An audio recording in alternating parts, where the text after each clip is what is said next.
Donald Trump has been very outspoken over the past week or so about the need for protests against these governors that have been stripping the American people of their rights by forcing them to social distance. He's been sending out the tweets of liberating different states. Small coincidence, it's all the states with Democratic governors. And he's previously been very supportive of Republican governors in getting rid of their social distancing. But that appears to have changed yesterday. Talking about Brian Kemp reopening Georgia effectively between Friday and Monday, he had this to say yesterday: "I want him to do what he thinks is right, but I disagree with him on what he is doing. I think it's too soon." And he went on to say, "I love those people that use all of those things, the spas, the beauty parlors, barbershops, tattoo parlors. I love them, but they can wait a little bit longer, just a little bit, not much, because safety has to predominate." So that's an about face. I mean, from liberate Wisconsin to, you know what, let's wait. Right. And you know, there's no rhyme or reason to any of it, right? I mean, you could look into the relationship that Kemp and Trump have had. Trump really, by endorsing Kemp, handed him the nomination for governor in Georgia. He came back, he was Secretary of State, came back against Casey Cagle, who was the lieutenant governor. And so there was this love there. But then Trump wanted Doug Collins to be named to the Senate seat that opened up in Georgia. Instead, Kemp named Kelly Loeffler. That's an entirely different story now, but went against the president. So, you know, the president, you wouldn't talk about this necessarily with every president, but personal relationships and personal slights. I mean, look at Mitt Romney being the only person not on the committee to reopen the country, really. Exactly. So I think that that matters to this president. So I think his love for Brian Kemp, when Brian Kemp didn't name Doug Collins the senator there, was really upsetting to Trump, and now you're seeing it bear out. Exactly. And look, I want to believe that hypothetically, whatever the reason is, and we're going to provide some reasons coming from sources that know Donald Trump.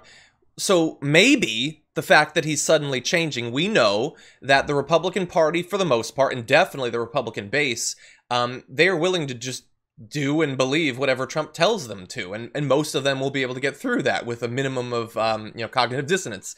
And so maybe if he's now against it, then Republican governors won't go ahead with it, which they had been previously getting ready to do.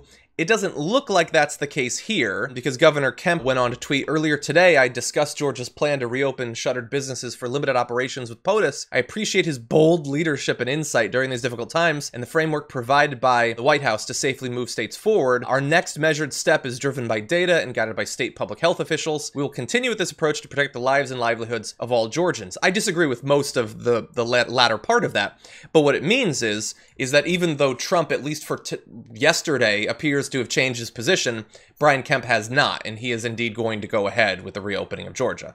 Yeah, he seems to think that it would be too politically awkward to then step back and change his mind, sort of in for a pound, in for a penny, in for a pound. But I do think that when you also look at the politics of this, which I like to do, is that Georgia is a purpling state. It's a red state, right? But it's not staunchly red like it was maybe even 5, 6, 7 years ago. And now, as it purples, these issues matter, especially to Donald Trump, who is going to be campaigning there and needing that state to be reliably red when you look at some of these other states that he's starting to lose ground in, including Florida just to the south. So I think that is a part of why Donald Trump is being careful there. This is not playing particularly well with the public. I mean, there were 7% of people, I think, in a poll that supported these protesters that are going to the state houses, without masks on, saying it's time to reopen.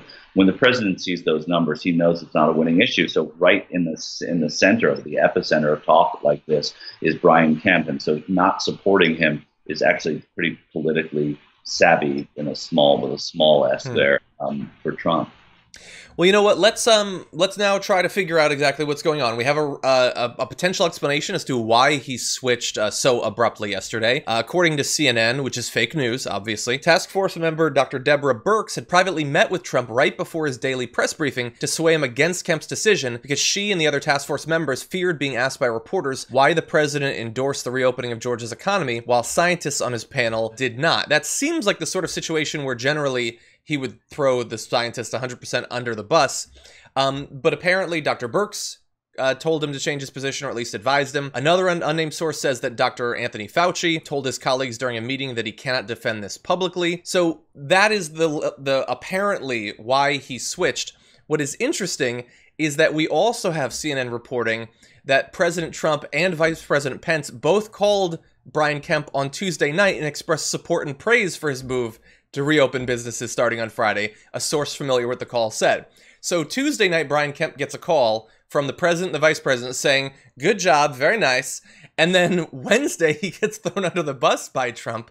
I don't know what's coming Thursday night, and I don't think Brian Kemp does either.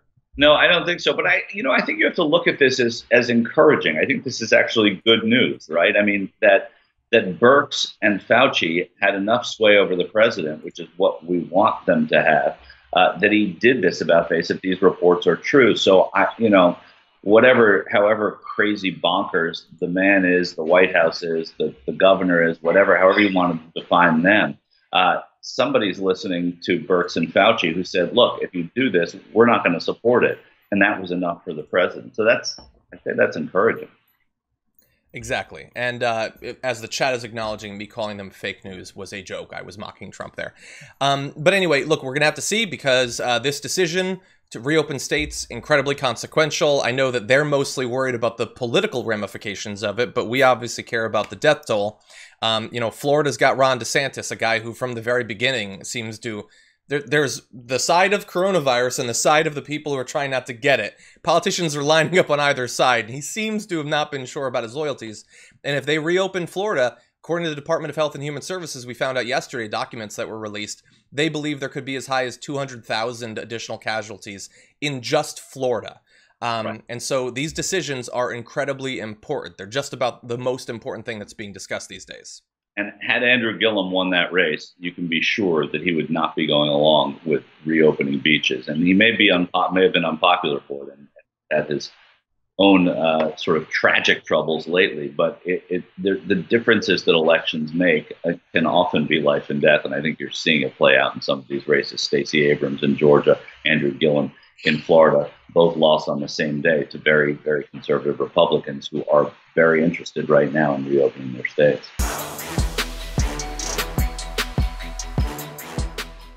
For more political news, breakdowns, interviews, stories of activism, and me trying my hardest to care about the occasional big celebrity news story, subscribe to our YouTube channel at youtube.com/The Damage Report. And you can ring the bell wherever it is so you don't miss anything.